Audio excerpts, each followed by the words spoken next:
As Associate Professor of Technology in Motion at the Department of Human Movement Sciences, it is basically my job to buy and play with cool technology, such as Microsoft HoloLens, and see the value of it for improving and measuring human movement, and to share these insights with others.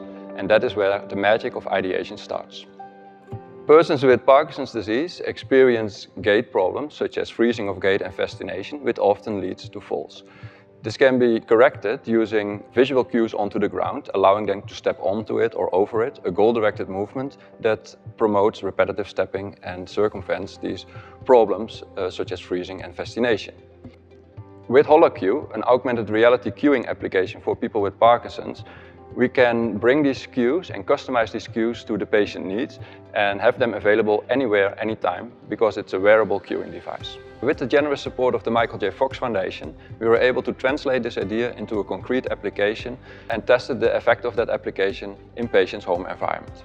With Berno Bukker, a dedicated business developer from IXA, we were able to transfer this technology to a digital therapeutics company, Stroll. We recently received the Eureka Eurostars grant to further develop the concept of Holocue and broaden its scope towards training and assistance of gait and balance in people with Parkinson's.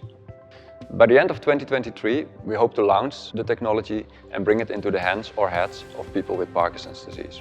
And for me, this is where societal impact really starts, and I'm looking forward to see how this will impact the quality of life of people with Parkinson's.